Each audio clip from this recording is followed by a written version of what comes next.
गांव के बाहर अकेला एक घर खड़ा था, टूटा फूटा, खंडहर में बदला हुआ। दिन में भी सूरज की रोशनी उस तक नहीं पहुंचती थी।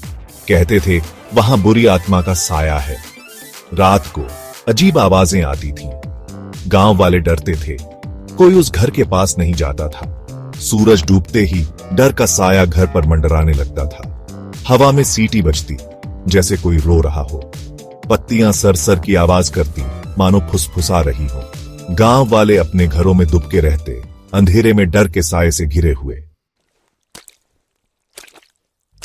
रामू, गांव का एक जवान लड़का, निडर था।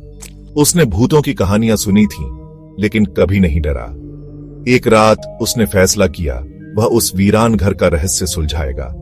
हाथ में एक मशाल, दिल में साहस, रामू अकेला ही निकल पड़ा। घर के पास पहुंचते ही हवा ठंडी हो गई। मशाल की लौ टिमटिमाई, सायों ने अजीबोगरीब आकृतियां बनाई। रामू ने गहरी सांस ली और अंदर कदम रखा। फर्श धूल से भरा था, हवा में सड़न की गंध। कोई चीज तेजी से हिली, रामू का दिल जोर से धड़कने लगा।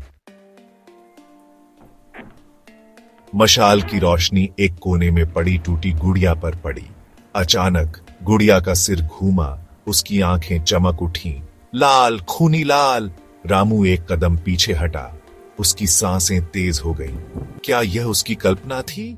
जैसे ही रामू ने आगे बढ़ने की कोशिश की, उसे फुसफुसाहट सुनाई दी, ठंडी, हड्डियों को जमा देने वाली।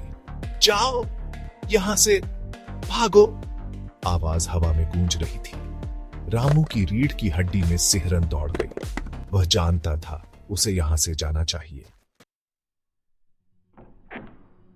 अचानक रामू के पीछे कुछ दिखा।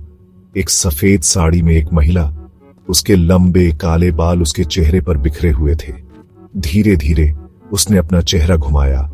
उसकी आंखें नहीं थीं, केवल खाली खोखली कुर्सियां। रामू चिल्लाया, उसकी आवाज उस वीरान घर में गूंज उठी। लेकिन जैसे ही रामू ने फिर से देखा, महिला गायब हो चुकी थी। सिर्फ उसकी हंसी गूंज रही थी। रामू उस वीरान घर से बाहर भागा, उसकी हंसी उसके पीछे पीछे।